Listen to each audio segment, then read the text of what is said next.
Hello friends, I am doctor Neha Yadav. आज की video में हम ग्रोथ और डेवलपमेंट के बारे में पढ़ेंगे। ठीक है, तो इसमें क्या होता है, ऑर्थोडोंटिक्स को दो चीज़ें बहुत अच्छे से पता होनी चाहिए। क्या हेड और नेक की एनाटॉमी, हेड की प्रॉपर्ली, ताकि एक सक्सेसफुल ऑर्थोडोंटिक ट्रीटमेंट हो सके। और एक तो उसको ये मास्टर होना चाहिए इस टेक्निक में कि टूथ पोजीशन कैसे रेगुलेट करें। अब ग्रोथ क्या होता है? ग्रोथ है हमारा जो लिविंग सब्सटेंस होता है ना, उसका self multiplication. Living substance self multiply हो जाता है। और क्या है, हमारा जो क्रॉगमैन है, क्रॉगमैन ने बताया कि हमारा इंक्रीज इन साइज, प्रपोर्शन और कॉम्प्लेक्सिटी, ये हमारा ग्रोथ होता है। टॉड ने बताया कि इंक्रीज इन साइज ग्रोथ है। अब ये जो इंटायर चेंजेस होते हैं ना, इट मे बी एनाटॉमिक या फिजियोलॉजिकल, जो बर्थ से लेके हो रहे हैं हमारे, ठीक है, डेथ तक, ये हमारे ग्रोथ है। कोई भी changes, it may be anatomic, physiologic, ठीक है। अब हर चीज़ में ग्रोथ में साइज इंक्रीज हो रहा है, एक्सेप्ट वन एक्सेप्शन है, थाइमस ग्लैंड का रिग्रेशन। ओके, देन डेवलपमेंट क्या होता है? डेवलपमेंट हमारा प्रोग्रेस टुवर्ड मैच्योरिटी, मतलब हमारे जो भी चेंजेस हो रहे हैं फर्टिलाइजेशन से लेकर डेथ तक, फर्टिलाइजेशन स्टार्टिंग स्टेज, डेथ तक जो भी चेंजेस हैं वो हमारा डेवलपमेंट में आते हैं। डिफ्रेंसिएशन चेंज होता है generalise cell to one that is more specialised. ठीक है, अब कौन कौन से फैक्टर्स ग्रोथ को अफेक्ट करते हैं? फर्स्ट है हमारा जेनेटिक्स। क्या होता है कि हमारे जो जीन्स है ना, उसका बहुत इंपॉर्टेंट रोल होता है हमारी ग्रोथ पे, रेट ऑफ ग्रोथ पे, ठीक है, कितनी साइज होगा बॉडी का, कितना प्रोपोर्शन होगा ग्रोथ का, इन सब पे रोल प्ले करता है। देन इसके बाद न्यूट्रिशन का भी बहुत इंपॉर्टेंट रोल होता है ग्रोथ पे। अगर माल न्यूट्रिशन है तो हमारी ग्रोथ रिटार्ड हो जाती है, बट ये कोई बहुत इंपॉर्टेंट फैक्टर नहीं है, क्योंकि अगर आप फिर से न्यूट्रिशन प्रोवाइड करते हैं तो ग्रोथ फिर से नॉर्मल हो जाती है। ये कैचअप मैकेनिज्म। ओके, तो ये हमारा रिवर्सिबल होती है कुछ एक्सटेंट तक। देन इलनेस, अगर कोई माइनर चाइल्डहुड इलनेस है तो उसका ग्रोथ पे ऐसा कोई इफेक्ट नहीं पड़ेगा, बट अगर कोई प्रोलॉन्ग या डेबिलिटेटिंग इलनेस है तो क्या होगा, हमारा ग्रोथ रिटार्ड हो जाएगी। अगर रेस की बात करें तो अलग अलग रेसेस में क्यों ग्रोथ डिफर करती है? क्योंकि एनवायरनमेंट अलग है, फूड हैबिट्स अलग हैं। जो अमेरिकन ब्लैक्स होते हैं उसमें जो इरप्शन या कैल्सिफिकेशन जो होता है ना टीथ का, वो 1 ईयर अर्लियर होता है as compare to American whites. ठीक है, सोशल इकोनॉमिक फैक्टर, ठीक है, जो चिल्ड्रन ब्रॉटअप होते हैं गुड सोशल इकोनॉमिक स्टेटस में, उनका ग्रोथ बेटर होता है, सिंपल सा बात है। और एक फैमिली साइज या बर्थ ऑर्डर, क्या होता है कि जो बच्चा पहले बॉर्न होता है ना, उसका हाइट वेट कम होता है, IQ ज़्यादा होता है। ठीक है, फैमिली साइज अगर आपका छोटा है तो बेटर है, तो ऑब्वियसली बेटर न्यूट्रिशन प्रोवाइड होगा बच्चों को और ग्रोथ अच्छी होगी। सेक्युलर ट्रेंड्स क्या होता है? जो हमारा टाइम के साथ साथ चेंज हो रहा है, मतलब जैसे कि अगर 10 साल का बच्चा अभी 50 साल पहले, तो अगर ग्रोथ देखें तो अभी इस वक्त 10 साल के बच्चे की ज़्यादा ग्रोथ है एज कम्पेयर टू 50 साल पहले। क्यों? क्योंकि एनवायरनमेंट में चेंज हुआ है, फूड हैबिट्स चेंज हो गया। अब क्लाइमेटिक या हमारे सीजनल क्या क्या होता है, ये अफेक्ट करता है एडिपोज टिश्यू और हमारा वेट ऑफ अ न्यूबॉर्न। ठीक है, adipose tissue and weight of a newborn. Climate change का ऐसा कोई इफेक्ट नहीं पड़ता ग्रोथ पे। साइकोलॉजिकल, अगर कोई पेशेंट स्ट्रेसफुल कंडीशन में है तो ग्रोथ हार्मोन नहीं सिक्रिएट होंगे। अगर ग्रोथ हार्मोन सिक्रिएट नहीं हो रहा है तो ऑब्वियसली ग्रोथ डे रिटार्ड हो जाएगी। एक्सरसाइज हमारी बॉडी के लिए बहुत इंपॉर्टेंट है, बट स्टेडनेस रेगुलर एक्सरसाइज से हमारा ग्रोथ पे इतना रोल नहीं होता। ये बेसिकली हमारा मोटर स्किल्स और मसल मास डेवलप कराता है एक्सरसाइज। ठीक है, अब हम नॉर्मेलिटी के कुछ कंसेप्ट पढ़ेंगे। कुछ कंसेप्ट पढ़ने हैं ग्रोथ के कुछ कंसेप्ट पढ़ेंगे। सबसे पहला है कंसेप्ट ऑफ नॉर्मेलिटी। नॉर्मेलिटी क्या होता है? ये वो चीज़ है जो हम एक्सपेक्ट करते हैं या जो टिपिकली सीन होती है। ठीक है, ordinary seen or is typical. Normal is that which is ordinary accepted, seen or typical.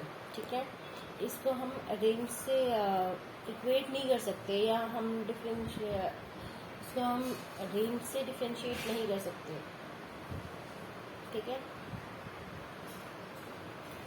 Sorry normal क्या होता है? नॉर्मल वो चीज़ है जो हमारा आइडियल होता है। ठीक है, या तो हमारा एक्सपेक्टेड होता है या हमारा टिपिकल है। अब नॉर्मल जो है इसको हम आइडियल से इक्वेट नहीं कर सकते, क्योंकि आइडियल सेंट्रल टेंडेंसी होती है ग्रुप की और नॉर्मल एक रेंज है। ठीक है, नॉर्मेलिटी टाइम के साथ साथ चेंज होती रहती है। ये ज़रूरी नहीं है जो एक एज के लिए नॉर्मल है वो दूसरी एज के लिए भी नॉर्मल हो। ठीक है, तो ये एज के साथ साथ हमारी डिफर करती है नॉर्मेलिटी। अब रिदीम ऑफ ग्रोथ, रिदीम ऑफ ग्रोथ क्या होता है? ह्यूटन के हिसाब से, ह्यूटन ने क्या कहा कि हमारी ह्यूमन ग्रोथ एक कांस्टेंट प्रोसेस नहीं है, वो एक स्टेडी और यूनिफॉर्म प्रोसेस नहीं है। कुछ पार्ट ज़्यादा ग्रो करता है, कुछ पार्ट कम ग्रो करता है, कुछ टाइम में ज़्यादा ग्रोथ होती है, कुछ टाइम में कम ग्रोथ होती है। और ये ग्रोथ रिदीम जो है ये सबसे ज़्यादा हमारा बॉडी हाइट में और स्टेचर में दिखता है। ठीक है, अब ये जो फर्स्ट वेव ऑफ ग्रोथ है ना, ये हम कहाँ देखते हैं? ठीक है, फर्स्ट वेव ऑफ ग्रोथ ये हम देखते हैं जो हमारा फर्स्ट बर्थ से लेके 4 to 5 ईयर तक, सबसे ज़्यादा इंटेंस ग्रोथ फर्स्ट 2 ईयर्स में। ठीक है, तो हमारा क्या होता है, ये जो बॉयज़ में है फिर उसके बाद थोड़ी स्लो ग्रोथ होती है। बॉयज़ में एंड हो जाती है 5th-6th ईयर में, और गर्ल्स में हमारी बॉयज़ में एंड होती है around 10th to 12th and girls में अराउंड 10th। ठीक है, बॉयज़ में around 10th to 12th and girls में अराउंड 10th में एंड करती है। ठीक है, देन उसके बाद क्या होता है? उसके बाद एक पीरियड ऑफ एक्सेलरेटेड ग्रोथ जो होती है हमारी एडोलेसेंस में, तो वो हमारे जो बॉयज़ है उसमें हमारा चलता है हमारी 16 या 18 तक, एंड गर्ल्स में हमारा एंड हो जाता है 14 to 16। ठीक है, उसके बाद एक स्लो ग्रोथ जो हमारी बॉयज़ में चलेगी 25 तक, एंड गर्ल्स में 18 to 20 तक ख़त्म हो जाएगा। ठीक है, तो एक बार फिर से आपको बता देती हूँ, ये देखिए, according to Hutton, human growth एक स्टडी और यूनिफॉर्म प्रोसेस नहीं है वे ऑल पार्ट एक सेम रेट में इनलार्ज करेगा या 1 साल के इंक्रीमेंट ऑफ ग्रोथ प्रीसीडिंग या सक्सीडिंग ईयर से सेम होगा। एक रिदीम दिखता है ग्रोथ में, सबसे ज़्यादा वो बॉडी हाइट में और हमारी स्टेचर में दिखता है। फर्स्ट वेव ऑफ ग्रोथ हमारी दिखती है बर्थ से 5th-6th ईयर तक। ठीक है, और ये पहले 2 साल में ज़्यादा इंटेंस है। ठीक है, फिर उसके बाद स्लो ग्रोथ जो टर्मिनेटिंग होती है बॉयज़ में 10th to 12th में, और गर्ल्स में हमारी 10th में। अब हमारा फिर एक अनदर पीरियड होती है एक्सेलरेटेड ग्रोथ की जो एडोलेसेंस में होता है तक जाता है, जो कंप्लीटेड होते हैं गर्ल्स में 14 to 16 एंड बॉयज़ में 16 to 18। फिर एक स्लो ग्रोथ होती है जो एंड होती है फीमेल में हमारा 18 के अराउंड 18 to 20, या बॉयज़ में तो 25 तक जाता है। अब ग्रोथ स्पर्ट, ठीक है, ग्रोथ हमारा ऐसा नहीं है कि ऐसे ही हर वक्त सेम रहेगी, कभी कभी ऐसा होता है कि सडनली एक्सेलरेशन हो जाता है ग्रोथ का, उसको हम कहते हैं ग्रोथ स्पर्ट। ठीक है, ठीक है, अब ये क्यों होता है? बेसिकली हमारा हार्मोनल सिक्रेशन में जो अल्ट्रेशन होती है ना, ये हमारा कॉज है हमारा ग्रोथ स्पर्ट का। ठीक है, ये फिजियोलॉजिकल अल्ट्रेशन जो होता है ना हार्मोनल सिक्रेशन का, ठीक है, फिजियोलॉजिकल अल्ट्रेशन हमारे जो हार्मोन्स होते हैं ना हमारी बॉडी में प्रोड्यूस, उसमें जो प्रोड्यूस होने में हमारे अल्ट्रेशंस होते हैं, कभी ज़्यादा प्रोड्यूस होता है कभी कम प्रोड्यूस होता है। जितना प्रोड्यूस होता है वो हमारा डिफाइन करता है कि ग्रोथ स्पॉट कैसी होगी। ठीक है, ठीक है,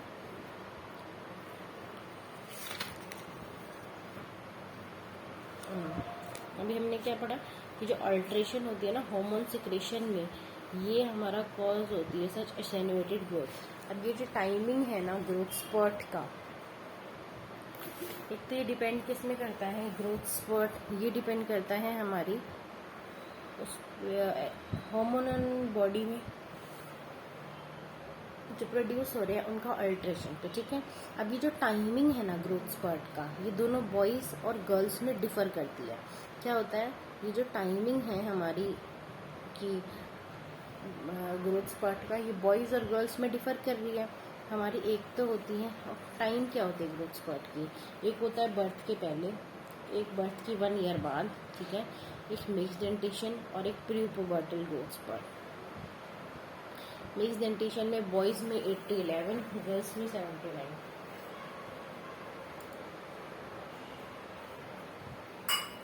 बॉयज़ में होता है हमारा 8 to 11 एंड गर्ल्स में होता है 7 to 9, ठीक है। और प्री प्यूबर्टल ग्रोथ स्पर्ट होता है, उसमें बॉयज़ में आता है 14 to 16 एंड गर्ल्स में आता है 11 to 13, ठीक है। तो कैसे याद किया कि बॉयज़ में mix dentition growth spurt is around 8 to 11, क्योंकि 12 जो होता है उसके बाद हमारा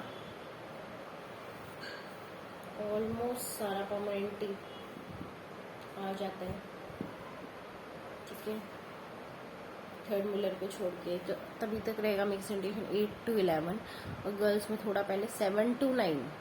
और prepubertal growth spurt boys में अराउंड 14 to 16, बॉयज़ में का 14 to 16 प्यूबर्टी से पहले की एज बिफोर 18, ठीक है। एंड गर्ल्स में थोड़ा कम 11 to 13। अब ग्रोथ मॉडिफिकेशन अगर फंक्शनल ऑर्थोडोंटिक अप्लायंस से अगर हमें करना है तो वो बेस्ट होती है ड्यूरिंग ग्रोथ स्पर्ट। बस अगर आपको सर्जिकल करेक्शन करना है मैक्सिमम मैंडिबल का, तो वो आप ग्रोथ स्पर्ट के एंड होने के बाद करेंगे, ठीक है।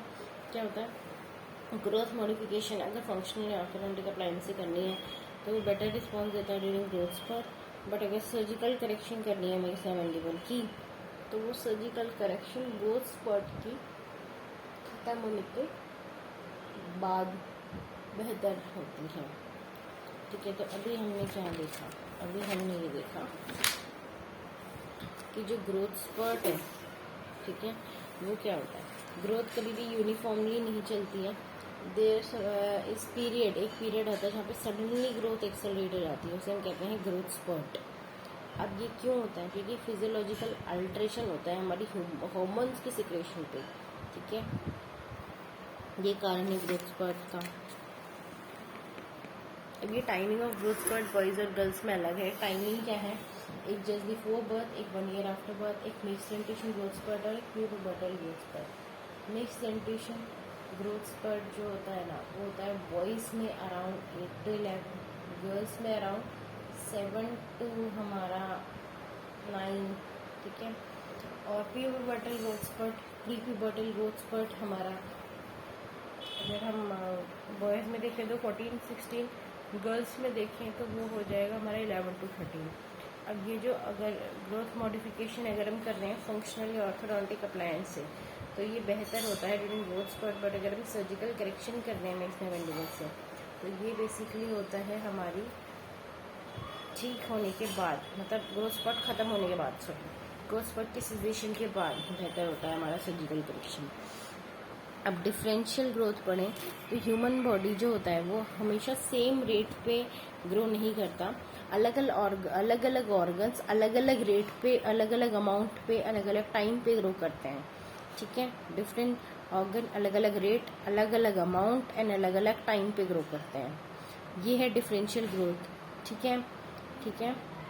Here it would be best to mention two important aspects of growth, both of which help us to understand the concept of differential growth. अब हम यहाँ पे दो चीज़ें पढ़ेंगे जो आपको डिफरेंशियल ग्रोथ को कम्प्लीटली अंडरस्टैंड करने में बहुत हेल्प करेगा। एक है स्केमेंस ग्रोथ कर्व और एक है cephalocaudal growth curve, gradient of growth. Scammon's growth curve क्या होता है कि बॉडी टिश्यू हमारे 4 में क्लासिफाइड है, lymphoid, neural, general, genital. Lymphoid क्या है, ये हमेशा ये टिश्यू अलग अलग टाइम पे अलग अलग रेट पे ग्रो कर रहा है। लिम्फॉइड क्या है कि लेट चाइल्डहुड में ये हमारा इंक्रीज हो जाता है एडल्ट साइज के 200%, ठीक है। फिर 18 से पहले, ठीक है, 18 तक, मतलब फिर 18 साल की उम्र तक ये वापस इवोल्यूशन होता है इसका, ये एडल्ट साइज में पहुंच जाता है, ठीक है। न्यूरल अब देखें तो ये 6 to 7 ईयर्स पे इसका बहुत ही ज़्यादा ग्रो करता है और ये एडल्ट साइज पे पहुंच जाता है, ठीक है। जनरल टिश्यू की बात करें या विजरल टिश्यू, जनरल टिश्यू या विजरल टिश्यू, उसमें मसल, बोन और अदर ऑर्गन्स भी आता है।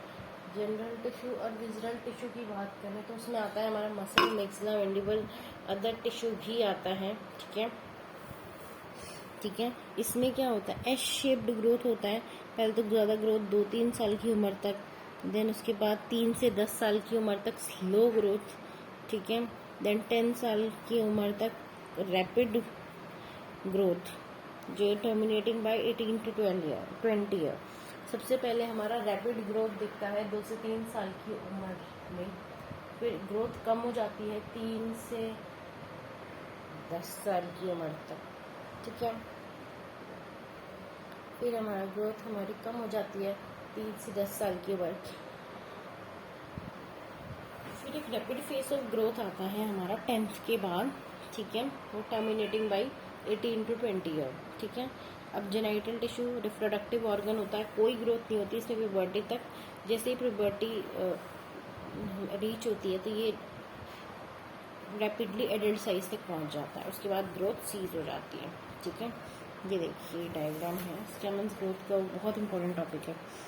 ये कितना एडल्ट साइज है और ये एज देखिए, ये हमारी लेट चाइल्डहुड में लिम्फोइड पूरा 200% हो गया नॉर्मल साइज एडल्ट साइज के। ये क्यों है? ताकि इन्फेक्शन से अडेप्ट हो जाए, वो कोई प्रॉब्लम ना आए, ठीक है, वो प्रोटेक्ट रहे इन्फेक्शन से, ठीक है। ये बेसिकली क्यों होता है? क्योंकि बच्चों में इन्फेक्शन के चांसेस बहुत होते हैं, तो वो प्रोटेक्ट रहे इस वजह से। फिर हमारी 18 के आते आते हमारा ये वापस एडल्ट साइज में कन्वर्ट हो जाता है। अब हम बात करें न्यूरल, 6 से 7 साल की उम्र में ये हमारा 100% तक पहुंच जाता है, ठीक है। उसके बाद ग्रोथ सीज हो जाती है। फिर उसके बाद जनरल पढ़े मैक्सिला मैंडिबल, इसमें 2 से 3 साल तक ग्रोथ ज़्यादा होती है। फिर 3 से 10 साल की उम्र में जो है वो जो ग्रोथ है वो हमारी कम हो जाती है, ठीक है। देन उसके बाद अगर हम देखें, देन उसके बाद अगर 10 से 18 तक या 20 तक रैपिड ग्रोथ होके 18-20 के बाद सीज। जेनाइटल में हमारा जो ग्रोथ है ना, उसमें प्यूबर्टी पे ही होता है, वो अचानक से ही सीधा 100% में हो जाता है, उसके बाद ग्रोथ रुक जाती है, ठीक है। सेफेलोकॉर्डल ग्रेडियंट ऑफ ग्रोथ, ठीक है, सेफेलोकॉर्डल ग्रेडियंट ऑफ ग्रोथ, जो इसका सिंपली मतलब ये है कि हमारा एक इंक्रीज एक्सेस ऑफ ग्रोथ होता है, हेड से फीट तक हमारा ग्रोथ इंक्रीज हो रहा है, कि एक्सेस में ग्रोथ इंक्रीज हो रहा है, ठीक है। अगर हम बॉडी प्रपोर्शन कंपेयर करेंगे प्री नेटल बर्थ से पहले और पोस्ट नेटल लाइफ का, तो पोस्ट नेटली क्या होता है, तो जो पोस्ट नेटल ग्रोथ जो होता है ना हमारी बॉडी का, वो हमारी हाइपोफाइसिस से अवे जो होते हैं ना, ठीक है, हाइपोफाइसिस से अभी ज़्यादा होता है। अब इसमें ये सेफेलोकॉर्डल ग्रेडियंट में क्या होता है, ये ग्रोथ कंसेप्ट समझने के लिए ये अच्छे से पढ़िए कि क्या होता है। ये हमारा हेड जो होता है ना, वो takes up about 50% of the total body length. जो हमारा अकेला सर है खाली हेड, वो पूरी बॉडी के हिसाब से 50% का है। तो कितना है हेड हमारा पूरी बॉडी के हिसाब से 50%, ठीक है, ठीक है। और ये कब होता है हमारी 3rd month of intrauterine life पे, ठीक है। हेड जो है ना वो हमारा टोटल बॉडी लेंथ के हिसाब से हमारा 50% होता है कभी हमारी 3rd month of intrauterine life, ठीक है। हमारा हेड हमारा बॉडी के हिसाब से पूरा वो हमारा 50% हो जाता है हमारी 3rd month of intrauterine life पे, सॉरी, ठीक है। बर्थ के टाइम पे हमारी लिम्स और ट्रंक भी ग्रो करती हैं, ठीक है। तो हमारा हेड हमारा कितना रिड्यूस हो जाता है, बॉडी लेंथ के हिसाब से जो 50% था अभी वो 30% रिड्यूस हो जाता है, ठीक है, ठीक है। फिर ये ओवरऑल पैटर्न ऑफ ग्रोथ ऐसे ही चलता जाता है। विथ एडल्ट साइज में हमारा और भी कम हो जाता है, हेड का साइज होता जाता है, हमारा हेड का साइज कम होता जाता है। एडल्ट में कितना पहुंचता है, एडल्ट में हो जाता है 12% बचता है हेड के हिसाब से, कितना बचता है 12%, पहले 50 था, फिर 30 और एडल्ट में आके 12% बचता है, ठीक है। लोअर लिम्ब हमारा जो 2nd month of intrauterine life होता है ना, जब दूसरे महीने में बच्चा होता है तो लोअर लिम्ब रेडिमेंट्री होते हैं, ठीक है, नहीं डेवलप हुए होते हैं, ये लेटर डेवलप होते हैं और एडल्टहुड में टोटल बॉडी के हिसाब से 50% होते हैं, ठीक है। तो मतलब हमारा इंक्रीज ग्रेडियंट ऑफ ग्रोथ दिख रहा है axis from head to feet. और क्या होता है, इंक्रीज ग्रेडियंट ऑफ ग्रोथ हमारा फेस में और हेड में भी दिख रहा है, ठीक है, फेस और हेड में भी दिख रहा है। मतलब बर्थ पे हमारा क्रेनियम जो है वो लार्जर होता है फेस से, ठीक है, बर्थ पे हमारा क्रेनियम हमारा जो है वो फेस से बड़ा होता है, पर पोस्ट नेटली हमारा फेस ज़्यादा ग्रो कर जाता है क्रेनियम से, ठीक है। तो इसके बाद आपको मेथड ऑफ स्टडिंग डाटा मुझे बताना है, एंड देन थ्योरीज हैं, उसके बाद ये चैप्टर कंप्लीट है। एक बार ये आपको रिवीजन करवाते हैं, फिर आगे हम करेंगे। एक हमारा ग्रोथ स्पर्ट क्या होता है यहाँ से बता देती हूँ, ये तो बता चुकी हूँ मैं पहले आपको कि थोड़ा कंफ्यूजिंग है, तो इसको एक बार बता देती हूँ कि ग्रोथ हमेशा यूनिफॉर्मली नहीं होती। कभी कभी ऐसा होता है कि सडनली एक्सेलरेशन हो जाता है ग्रोथ का। तो ये जो सडन एक्सेलरेशन होता है ना ग्रोथ का, उसको हम कहते हैं ग्रोथ स्पर्ट। ये बेसिकली क्यों होता है, क्योंकि फिजियोलॉजिकल अल्ट्रेशन हार्मोनल सिक्रेशन में जो होता है उसकी वजह से होता है ग्रोथ स्पर्ट, ठीक है। अब ये जो टाइमिंग है ना ग्रोथ स्पर्ट की, तो ये जो टाइमिंग है ये हमारा सेम नहीं रहती है, ये डिफर करती है, ठीक है। अब हमारा एक है just before birth, 1 year after birth, ठीक है। Mix dentition and prepubertal growth spurt. Mix dentition growth spurt हमारी बॉयज़ में अगर हम देखें तो वो होता है हमारा अराउंड 12 के अराउंड 8 to 11 ईयर्स, ठीक है। बॉयज़ में होता है 8 to 11, कितना होता है 8 to 11। और गर्ल्स में होता है हमारा 7 to 9, ठीक है। गर्ल्स में होता है 7 to 9, ठीक है। हमारा बॉयज़ में अगर हम देखें तो बॉयज़ में होता है हमारा 8 वो हमारा 11, और हमारा गर्ल्स में होता है हमारा 7 to 9। Mix dentition growth spurt हमारा बॉयज़ में 14 to 16, और हमारा गर्ल्स जो होता है ना उसमें होगा हमारा 11 to 13, ठीक है।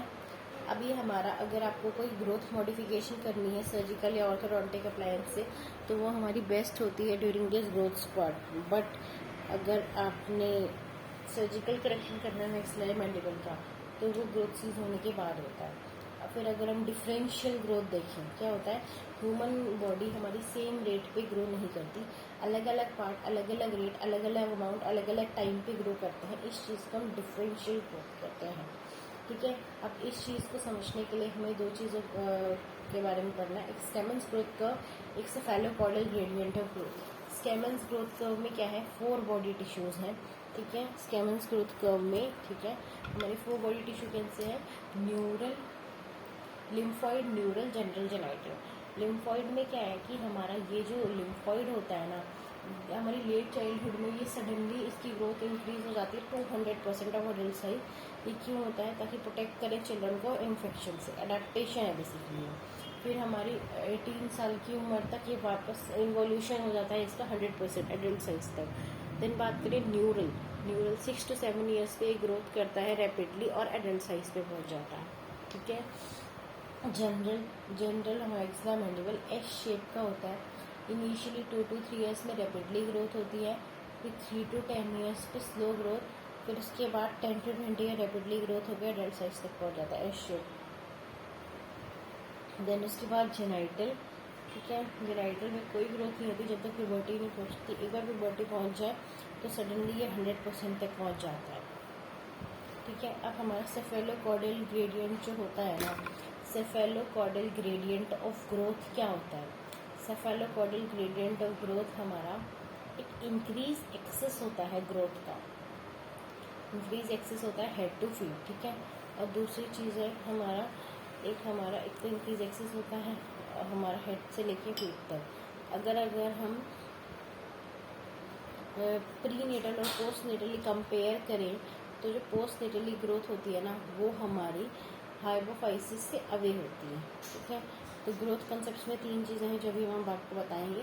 तो सेफेलोकॉर्डल ग्रेडियंट में है क्या, बेसिकली क्या होता है कि इसमें हमारा है कि एक एक्सेस होती है इंक्रीज ग्रोथ की, ठीक है। This axis of increasing growth, जब हमें ग्रेडियंट होता है एक एक्सेस होती है increasing growth from head to feet, ठीक है। और हमारा prenatal postnatal compare करें तो पोस्ट नेटल ग्रोथ जो होता है ना वो हमारी हाइपोफाइसिस से अवे होती है, ठीक है। क्या होती है? Postnatal growth is away from hypophysis, ठीक है। तो अभी ये हम कैसे ये पढ़ते हैं ये देखिए। इसको क्या होता है कि जो हेड होता है ना वो हमारा पूरी बॉडी के हिसाब से 50% होता है कभी हमारी 3rd वीक ऑफ इंट्रायूट्रल लाइफ पे, ठीक है।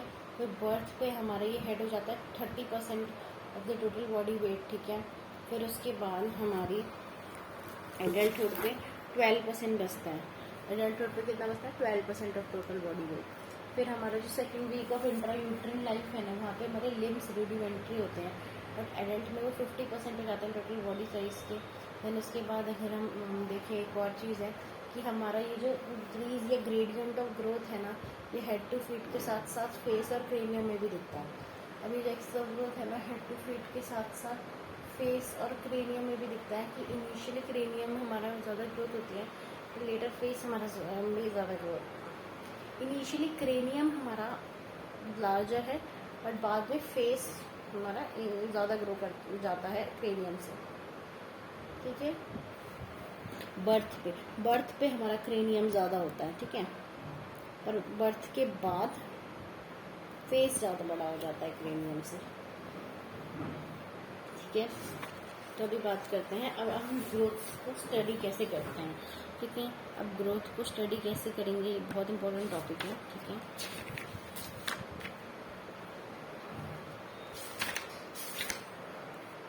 तो चलिए स्टार्ट करते हैं, ठीक है। ग्रोथ को हम स्टडी कैसे करते हैं?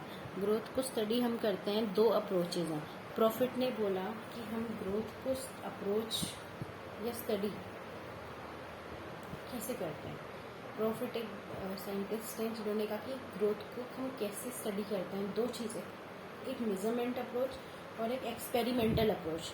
जो मेजरमेंट अप्रोच है ना उसमें क्या आती है, मेजरमेंट टेक्निक है, ठीक है। मेजरमेंट टेक्निक होती है इसमें, ठीक है। ये हम लिविंग इंडिविजुअल्स पे करते हैं, ठीक है, और ये एनिमल को हार्म नहीं करता, ठीक है।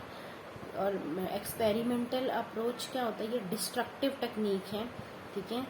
ये हमारा एनिमल इसमें सेक्रीफाइस होता है, ठीक है, और ये हमारा ह्यूमंस में नहीं कैरी होता। एक्सपेरिमेंटल जो होते हैं वो डिस्ट्रक्टिव टेक्निक है, इसमें हमारा एनिमल सेक्रीफाइस होता है, ठीक है। इसलिए इसको ह्यूमंस में नहीं करते। क्या होता है कि हमारी प्रॉफिट ने बताया कि जो हमारी ग्रोथ है ना उसको स्टडी करने के हमारी 2 अप्रोच है, मेजरमेंट एंड एक्सपेरिमेंटल। मेजरमेंट क्या होता है, हमारा मेजरमेंट टेक्निक है ये हम करते हैं लिविंग इंडिविजुअल पे, ठीक है। ये एक मेजरमेंट टेक्निक है, ये हम लिविंग इंडिविजुअल पे करते हैं, इसमें एनिमल्स को हार्म नहीं होता। एक्सपेरिमेंटल डिस्ट्रक्टिव टेक्निक है, ठीक है, इसमें एनिमल सेक्रीफाइस होता है, इसलिए हम इसको ह्यूमंस पे नहीं करते। अब फर्स्ट है बायोमेट्रिक टेस्ट। बायोमेट्रिक टेस्ट क्या होता है? बायोमेट्रिक इससे पता चल रहा है इसमें वो फिजिकल कैरेक्टरिस्टिक्स आएगा जैसे कि वेट, हाइट। तो ये वो टेस्ट है जिसमें फिजिकल कैरेक्टरिस्टिक्स जैसे कि वेट हो गया, हाइट हो गया, स्केलेटल मैचुरेशन हो गया, ठीक है, स्केलेटल मैचुरेशन हो गया या ओसिफिकेशन हो गया, ठीक है, ओसिफिकेशन, इन सबको हम मेजर करते हैं, ठीक है। इन सबको हमने मेजर किया और जो स्टैंडर्ड वैल्यू है उससे कंपेयर किया, ठीक है, स्टैंडर्ड वैल्यू से कंपेयर किया, ठीक है। कैसे स्टैंडर्ड निकाला? Based on examination of large number of healthy subject, ठीक है। वाइटल स्टेनिंग में अगर हम देखें तो 1936 में बेल्चियर एक साइंटिस्ट था, उसने एक्सीडेंटली नोट किया कि जो एनिमल्स की बोन होती है, जो हमारे मेडर प्लांट्स खाते हैं, जो एनिमल्स मेडर प्लांट खाते हैं उनकी बोन रेड होती है, ठीक है। और सब्सिक्वेंटली तो फिर हमने डाई आइडेंटिफाई करी मेडर प्लांट में, वो है एलिजेरिन। क्या है? एलिजेरिन। और वो हम रिसर्च के लिए यूज़ करते हैं, बोन रिसर्च के लिए यूज़ करते हैं, ठीक है। ये जो टेक्निक है इसमें क्या होता है कि हम वाइटल स्टेनिंग है जो ये सर्टेन डाई है ना ये हम एक्सपेरिमेंटल एनिमल में डालते हैं उनकी बोन्स में, तो ये पॉसिबल इट इज़। तो इससे हम पता कर सकते हैं कि बोन कैसे लेट डाउन होता है, क्या साइट है ग्रोथ का, किस डायरेक्शन में ग्रोथ होता है, किस ड्यूरेशन तक होता है हमारी बोन किस ड्यूरेशन में होता है, कितना ग्रोथ होता है हमारी बोन्स में अलग अलग साइड्स में। तो dyes are alizarin red 5, acid alizarin blue, trypan blue, tetracycline and lead acetate. Radio isotopes पढ़ें। कुछ एलिमेंट या जो कुछ कंपाउंड होते हैं ना, उनके जो रेडियो आइसोटोप होते हैं, जब हम टिश्यू में डालते हैं, ठीक है, डेवलपिंग बोन में, ठीक है, तो वो हमारा वीवो मार्कर्स की तरह एक्ट करते हैं कुछ एलिमेंट्स के रेडियोस्टोप्स, ठीक है। तो ये जो रेडियोस्टोप्स होते हैं ना, इसको हम लेटर डिटेक्ट करते हैं कैसे, by radioactivity they emit, ठीक है। और रेडियो आइसोटोप्स किस का होता है, technetium 33, calcium 45, potassium 32। Technetium, calcium, potassium. Technetium 33 तो पता ही है, कैल्शियम 45, पोटेशियम 32, कैल्शियम 45, पोटेशियम 32।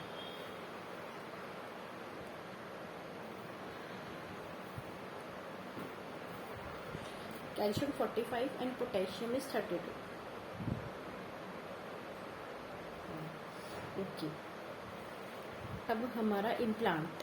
अब इम्प्लांट का यूज़ बोन ग्रोथ को स्टडी करने का ये फर्स्ट इंट्रोड्यूस करा था बजॉक ने। किसने इंट्रोड्यूस किया था, बजॉक ने, हमारा 1969 में। अब इम्प्लांट का यूज़ होता है बोन ग्रोथ को स्टडी करने के लिए, ये सबसे पहले हमारा बताया था बजॉक ने इन 1969, ठीक है, 1969 में, ठीक है। इसमें क्या होता है, हम बायोलॉजिकली जो इनर्ट एलॉय होते हैं ना, वो पीस हम बोन में डालते हैं, ठीक है। तो ये हमारी रेडियोग्राफिक रेफरेंस पॉइंट की तरह एक्ट करता है ये हमारा इम्प्लांट रेडियोग्राफिक एनालिसिस के लिए, ठीक है। मेटालिक इम्प्लांट जो हम ग्रोथ के लिए यूज़ करते हैं ना, वो बहुत छोटे छोटे होते हैं, लेंथ 1.5 mm, विड्थ 0.5 mm, ठीक है। अब टेंटेलम मेटल का बना होता है, किसका, टेंटेलम। इसको हम मैक्सिला मैंडिबल के सर्टेन एरिया पे डालते हैं ताकि हम स्कल का ग्रोथ स्टडी कर सकें, ठीक है। अब जहाँ पे मैक्सिला में डालते हैं वो क्या है, हार्ड पैलेट में डालते हैं बिहाइंड द डेसिडुअस कैनाइन, ठीक है, हार्ड पैलेट में डालते हैं बिहाइंड डेसिडुअस कैनाइन। ये देखिए, ये मैक्सिला है, ये डेसिडुअस कैनाइन है, तो हार्ड पैलेट में बिहाइंड द डेसिडुअस कैनाइन, ठीक है। हमारी मैक्सिलरी परमानेंट इंसाइजर, हमारा जो मैक्सिलरी परमानेंट इंसाइजर की इरप्शन से पहले, ठीक है, और हमारी एंटीरियर नेजल स्पाइन के नीचे after eruption of maxillary incisor. Maxillary incisor की इरप्शन के बाद हमारा एंटीरियर नेजल स्पाइन के नीचे, ठीक है, ये देखिए, ये एंटीरियर नेजल स्पाइन है, इसके नीचे after eruption of maxillary incisors, ठीक है। और एक है two implant on either side of zygomatic process of maxilla, दोनों साइड जाइगोमेटिक प्रोसेस में मैक्सिला के, ठीक है। और एक हमारा border between hard palate and alveolar process medial to first molar, कहाँ पे, हार्ड पैलेट और एलिवुलर प्रोसेस के जंक्शन पे मीडियल टू फर्स्ट मोलर। ये देखिए,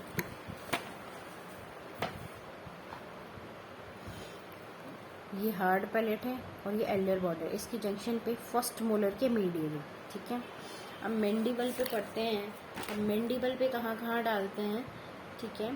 इन case of the mandible the implants are located as follows, anterior aspect of symphysis, symphysis की anterior aspects पे midline में बिलो द रूट टिप्स, ठीक है। देखिए, एंटीरियर एस्पेक्ट ऑफ मैंडिबल में हमारा सिम्फाइसिस के नीचे, इंसाइजर्स के रूट टिप्स के नीचे, सिम्फाइसिस रीजन में, ठीक है। और हमारी टू पिन्स हमारे कहाँ पे, right side of mandibular body.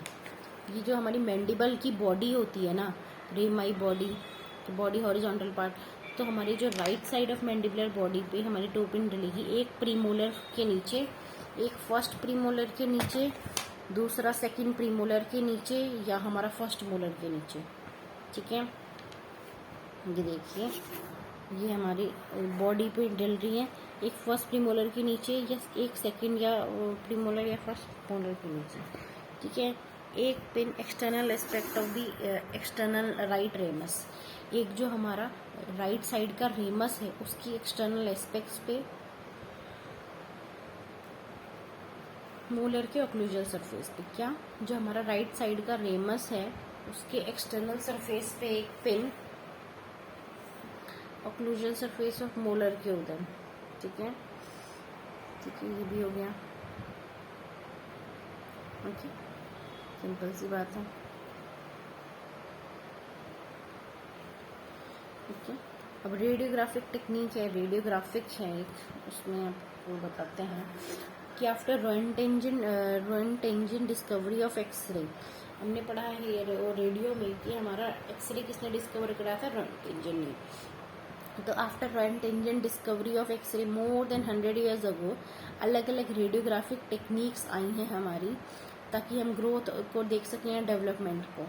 ठीक है, मोस्ट कॉमनली है एक सेफेलोमेट्री और एक हैंड-रेस्ट रेडियोग्राफ। सेफेलोमेट्री और हैंड-रेस्ट रेडियोग्राफ।